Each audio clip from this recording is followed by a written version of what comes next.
Existem problemas teológicos graves em aceitarmos a crença, por exemplo, do pastor João Flávio Martinez e do pastor Janierson.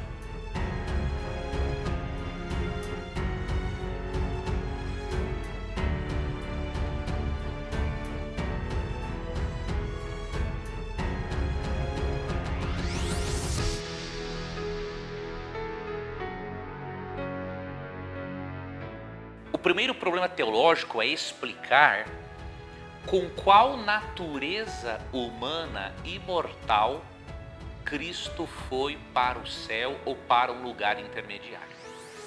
Uma pergunta precisa ser respondida. Se ao Cristo morrer, a sua divindade continuou consciente fora do corpo, Cristo foi a parte divina e mortal de Cristo que sobreviveu? Ou a parte humana de Cristo imortal que sobreviveu? Isso nos levaria a uma conclusão lógica de que Cristo tinha duas naturezas imortais dentro dele. Uma natureza divina e uma natureza humana. Cabe aos referidos pastores explicarem qual dessas duas naturezas imortais sobreviveu fora do corpo. E se foram as duas, ou seja, a natureza humana imortal e a natureza divina imortal, então nós temos um Cristo que na verdade é dividido em três, né? Ele tem uma alma humana, uma alma divina consciente fora da alma humana e o corpo ali na sepultura, ou seja, uma aberração. A Bíblia não faz essa distinção. O que a Bíblia diz é que misteriosamente houve uma união entre o divino e o humano. E a Bíblia apresenta Cristo como sendo apenas um único ser. Não há como separar as duas coisas. Não há como separar a natureza humana e a divina de Cristo. Porque João 1,14 diz que o Verbo se fez carne. Ou seja, o agente ativo da criação se tornou um ser humano. Eu tenho aqui algumas observações sobre a natureza humana de Cristo de Millard J. Erickson, na sua Teologia Sistemática, tá bom? E aqui tem algumas considerações importantes que eu gostaria de compartilhar com você, para você perceber que a argumentação do pastor João Flávio Martinez e do pastor Janierson desconsidera totalmente o mistério da encarnação e desconsidera, além de desconsiderar a antropologia bíblica, desconsidera o que teólogos têm dito sobre o assunto. A página 698 diz o seguinte: há outras referências que focalizam a obra de Jesus de tal forma que deixam claro que ela não é função do humano nem do divino exclusivamente, mas de um sujeito unificado. Então ele comenta aqui que as obras de Cristo, realizadas por Cristo ao longo dos evangelhos, não focalizam o humano nem o divino exclusivamente, mas as obras de Cristo são apresentadas como de um sujeito unificado. E na mesma página ele comenta o seguinte: tampouco há sugestão alguma de que essas duas naturezas se revezaram na direção de suas atividades. Então, se nas atividades de Cristo não houve um revezamento das duas naturezas, é óbvio que na morte também não houve um revezamento das duas naturezas, ou uma separação das mesmas. Nós não poderíamos ensinar uma aberração dessas. Por quê? Mesmo que o CACP, obviamente, não defenda uma heresia chamada apolinarismo, esta abordagem do CACP parece o apolinarismo. Pelo seguinte, eu vou mostrar para você aqui algumas definições, algumas coisas do apolinarismo de acordo com a teologia sistemática de Erickson, para você perceber que quando o CACP tenta dar uma explicação para apoiar a imortalidade da alma, eles se metem numa heresia, mesmo sem a intenção. Vamos ver aqui a página 687, algumas coisas que eu destaquei. O apolinarismo, em comparação com o docetismo, que eu não vou dizer agora o que é uma mutilação da humanidade de Jesus. Ele assumiu uma natureza humana genuína, mas incompleta. Apolinário era amigo íntimo e companheiro de Atanásio, o principal defensor da cristologia ortodoxa contra o arianismo no Concílio de Nicéia. Como acontece muitas vezes, no entanto, a reação contra a heresia se tornou exagerada e Apolinário acabou criando a heresia chamada como apolinarismo. E o que ele diz aqui? De acordo com Apolinário, Jesus era uma unidade composta. Parte do composto, alguns elementos de Jesus, era humana e o restante divino. O que ele, o Verbo, assumiu não foi a humanidade plena, mas somente a carne, isto é, o corpo. Essa carne não podia, porém, ser vivificada por si mesma. Precisava haver uma centelha de vida vivificando-a. Tal centelha era o Logos divino. Ele assumiu o lugar da alma humana. Assim, Jesus foi fisicamente humano, mas não psicologicamente. Ele tinha um corpo humano, não uma alma humana. A sua alma era divina. Veja, entre outras coisas que o apolinarismo ensinava, é que Cristo tinha um corpo humano, não uma alma humana, mas uma alma divina. Se Martinez e Jamierson defenderem que foi a natureza divina que sobreviveu, fora do corpo, de certa forma eles estão defendendo uma espécie de apolinarismo, que ensina que é possível Cristo ter um corpo humano e uma alma divina que sobrevive fora do corpo. Então, mesmo sem querer, eles acabam indo para a heresia. Isso é o que dá quando o ser humano quer resolver mistérios da divindade. Isso é o que dá quando o ser humano não tem humildade para aceitar Deuteronômio 29:29, que diz: as coisas encobertas pertencem ao Senhor nosso Deus e as reveladas pertencem a nós. Quando queremos ir além do que o texto está escrito, descambamos para alguma heresia ou para alguma ramificação desta heresia. E na página 687, 688, vou continuar lendo aqui o que Erickson escreveu. Na interpretação que Apolinário fez da cristologia ortodoxa, Jesus consistia em duas partes de humanidade, um corpo e uma alma. Essa é uma simplificação exagerada. E uma parte de divindade, uma alma. Mas 2 mais 1 seria, na concepção dele, igual a 3, como todos sabem. Assim, como uma pessoa de duas almas, Jesus teria sido um tipo de aberração, pois temos somente uma alma e um corpo, 1 mais 1 igual a 2. Ao considerar a própria perspectiva, Apolinário entendia que Jesus era um composto de uma parte de humanidade, um corpo, e uma parte de divindade, uma alma. Visto que 1 mais 1 é igual a 2, nada havia de bizarro nele. A alma divina simplesmente assumiu o lugar ocupado pela alma humana nos seres humanos comuns. No entanto, segundo a perspectiva que a ortodoxia tinha da própria cristologia, Jesus de fato consistia em duas partes de humanidade, um corpo e uma alma, e uma parte de divindade, uma alma. Porém, a fórmula resultante é 2 mais 1 igual a 2. A ortodoxia se sentiu compelida a aceitar esse paradoxo como verdade divina que ultrapassa a capacidade de compreensão humana. Agora, parece que para eles não ultrapassa a compreensão da capacidade deles. A ideia subjacente é de que nada faltava à humanidade de Jesus, o que significa que ele tinha tanto uma alma humana como uma alma divina. Mas tal fato não o tornava uma personalidade dupla ou dividida. E aí, portanto, a natureza dupla de Jesus tendia a se tornar uma natureza na prática, o aspecto divino engolindo o humano. Na concepção do Apolinário, a igreja concluiu que, embora não fosse uma negação tão absoluta da humanidade de Jesus quanto do cetismo, o apolinarismo tinha o mesmo efeito prático. Podemos garantir que esta explicação de Jamierson e de Martinez, que coloca a alma de Cristo como sobrevivendo fora do corpo, é uma espécie sim de apolinarismo, porque, obviamente, apresenta Cristo com uma personalidade dupla ou dividida, algo que não faz parte da ortodoxia cristã. Né? Então, é muito perigoso nós descambarmos, não é, para a heresia só para defender uma crença que é indefensável, a crença da imortalidade da alma, é indefensável, não é, à luz desses dicionários que eu citei.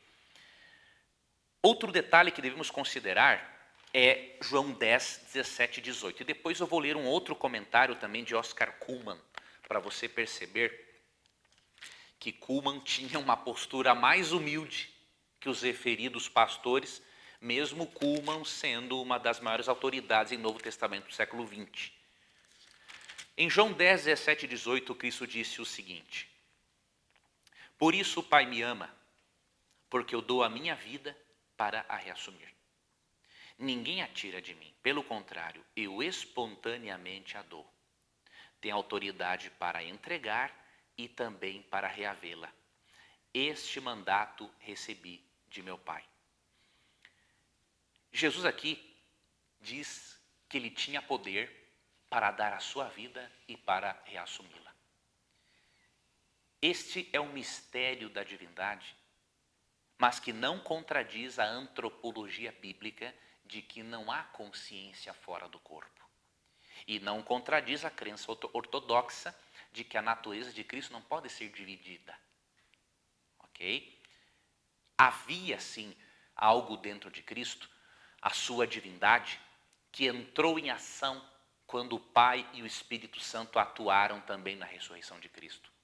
Mas dizermos que esta divindade latente em Cristo era uma alma consciente fora do corpo é um absurdo, porque nega a antropologia bíblica e porque desmerece, diminui, na verdade, o valor da morte de Cristo.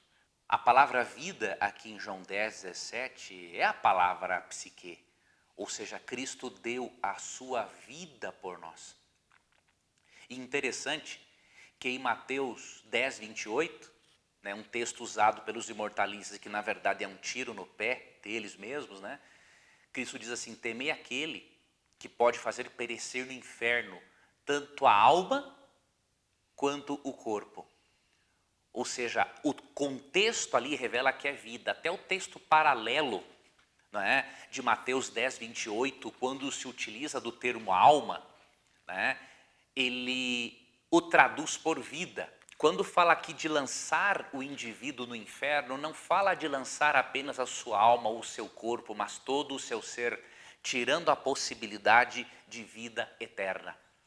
Agora, se Cristo deu a sua vida em João 10, 17, ele não teria também dado a sua alma em favor do ser humano? O que diz, por exemplo, Isaías 53, 10? Esse texto tem que ser considerado pelos senhores. Todavia, ao Senhor agradou moê-lo, fazendo-o enfermar. Quando ele der a sua alma como oferta pelo pecado, verá a sua posteridade e prolongará os seus dias. E a vontade do Senhor prosperará nas suas mãos. Isaías 53, 10 fala que a alma de Cristo não ficou consciente num lugar intermediário no paraíso com Deus. A alma de Cristo, o seu ser como um todo, foi dado como oferta pelo pecado. Se você desassocia a natureza de Cristo, se você diz que Cristo morre na cruz e que a alma sobrevive fora do corpo, isso não é morte. Se um ser divino humano não morreu na cruz, nós continuamos os nossos pecados. Ao mesmo tempo, é um erro dizer que o Cristo divino morreu na cruz, porque ele teve de encarnar para morrer, porque Deus não pode morrer. Agora, um ser divino humano pôde encarnar e dar a sua alma como oferta pelo pecado. É por isso que Cristo diz em Lucas, não é? 23, que quando ele entrega-se para o Pai, ele diz assim: Pai, recebe o meu espírito, recebe a minha vida. Não é uma entidade consciente fora do corpo, porque em João 20, 17, depois de Cristo haver ressuscitado no domingo pela manhã, ele disse para Maria Madalena o seguinte: não me detenhas, porque ainda não subi para o meu Pai. Ou seja, Cristo estava com pressa né? A questão não é ali se Cristo foi tocado ou não, a questão é que Cristo não subiu para o Pai. Então, como que Cristo iria para o céu numa sexta-feira, por exemplo, com o ladrão na cruz, ou quando entregou o seu espírito, se no domingo pela manhã ele falou, não me detenhas porque ainda não subi para o meu Pai. Cristo não diz que na morte a sua natureza imortal, humana ou divina, precisamos que os autores, né, que os apologetas nos expliquem isso, Cristo não diz que a sua natureza imortal, humana ou divina sobreviveu fora do corpo. Ele simplesmente disse que ele ainda não subiu para o Pai. Isso demonstra claramente que Cristo estava inconsciente por ocasião da morte. Eu queria que você atentasse agora, para nós finalizarmos, para as palavras de Oscar Cullmann. Oscar Cullmann foi considerado uma das maiores autoridades em Novo Testamento no século XX. Isso não significa que eu concorde com tudo que ele escreveu, mas nós precisamos considerar o que este autor escreveu sobre a morte de Cristo. Em primeiro lugar, Cullmann abandonou a doutrina da imortalidade natural da alma, né?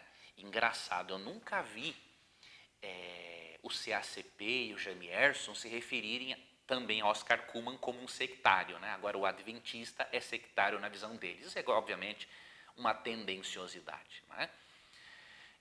O que Cullmann falou sobre a morte de Cristo? Eu vou ler este parágrafo que está no livro Imortalidade ou Ressurreição. Eu vou deixar para você o link na descrição do vídeo para que você possa inclusive baixar este livro no formato PDF. E você vai perceber aqui que a morte de Cristo na cruz não foi algo comum, como é apresentado por Jamierson e João Flávio Martinez. Não foi simplesmente um Cristo humano que morreu na cruz, e muito menos um Cristo divino, foi um ser divino humano. Agora, explicarmos isso em detalhes, nós não podemos o fazer. A combinação das duas naturezas é um mistério. Pisamos em terra santa. E se para Paulo, em 1 Timóteo 3,16, isso era um mistério, imagine para nós. Teríamos que ser muito arrogantes em querermos explicar o inexplicável. Agora, falando da morte de Cristo, daquilo que foi nos revelado, que foi revelado a nós na cruz, Cullmann escreveu o seguinte. Eu vou ler aqui os parágrafos das páginas 13 e 14, e aí depois você pode baixar o livro por completo e conferir. Daí vem a cena da morte em si, de Cristo, não é? Com sublime calma, Sócrates bebe a cicuta, mas Jesus, assim diz o evangelista em Marcos 15, 34, brada em alta voz, meu Deus, por que me abandonaste? E com outro alto brado ele morre, Marcos 15, 37. Esta não é a morte como uma amiga. Trata-se da morte em todo o seu horror atemorizante. Ou seja, Cristo experimentou a morte em todo o seu horror atemorizante. Se uma alma consciente de Cristo sobrevive fora do corpo para justificar a eternidade de sua divindade, Cristo não teria experimentado o horror atemorizante da morte, e não seria uma morte real pelos nossos pecados, e continuaríamos perdidos. Veja que heresia devemos chegar se aceitarmos essa argumentação fraca de João Flávio Martinez e Jamierson. Este é realmente o último inimigo de Deus, o nome que Paulo dá a ela em 1 Coríntios 15, 26, onde o total contraste entre o pensamento grego e o cristianismo é descortinado. Usando palavras diferentes, o autor do Apocalipse de João também considera a morte como o último inimigo, quando ele descreve como a morte será finalmente lançada no lago de fogo, Apocalipse 20, 14. Pois ela é inimiga de Deus, é a que nos separa de Deus, que é a vida e o Criador de toda a vida. É precisamente por esta razão que Jesus, que está tão intimamente ligado a Deus como nenhum outro homem jamais esteve, deve ter experimentado a morte mais terrivelmente do que qualquer outro homem. Estar nas mãos do grande inimigo de Deus significa ser abandonado por Deus.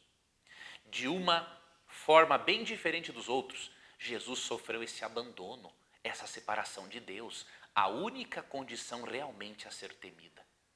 Foi por isso que ele clamou a Deus, por que me abandonaste? Ele estaria realmente nas mãos do grande inimigo de Deus. Não foi por acaso que Cristo clamou a Deus, por que me abandonaste? Por que me desamparaste? Porque Cristo experimentou a terrível agonia da morte e da segunda morte. Cristo experimentou a segunda morte no nosso lugar. De modo que, em hipótese alguma, a alma de Cristo poderia sobreviver fora do corpo, pois, do contrário, ele não teria experimentado a segunda morte. Veja que aberração teológica João Flávio Martinez e Jamierson apresentam. Devemos ser gratos aos evangelistas por não terem omitido nada sobre qualquer momento, sobre aquele momento. Mais tarde, logo no início do segundo século e provavelmente até um pouco antes, algumas pessoas de ascendência grega ficaram ofendidas com isso. Na história dos primitivos cristãos, eles são conhecidos como gnósticos.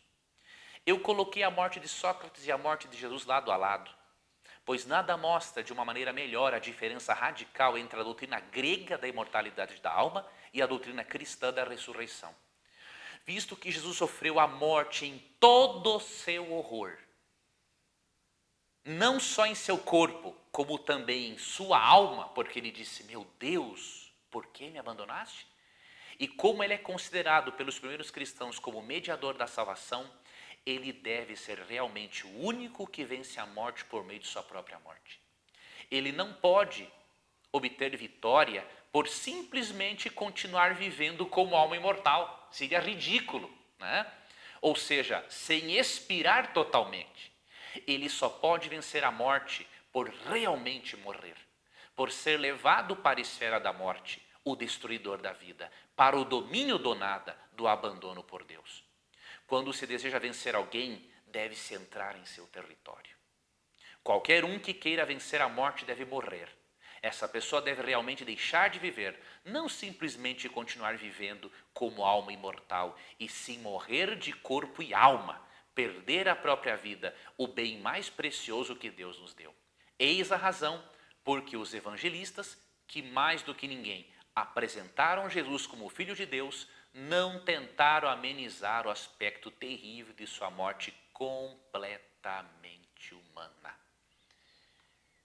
É um desrespeito o que João Flávio Martinez e Jamierson o fazem quando tentam dividir a natureza de Cristo, supondo que Cristo não experimentou a segunda morte quando Cristo disse, Deus meu, por que me desamparaste?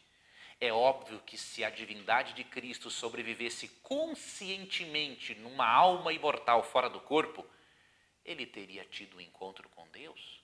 Ou ele saberia no lugar intermediário que ele estaria bem? Mas não, a morte de Cristo foi algo sério. A morte de Cristo não foi qualquer morte. Ele experimentou a segunda morte no nosso lugar. E por isso eu convido a você, internauta, a crer nesta definição da morte de Cristo apresentada por Oscar Cullmann. Ignore por completo a argumentação dos pastores João Flávio Martinez e Jamierson, porque, infelizmente, eles não sabem o que estão dizendo.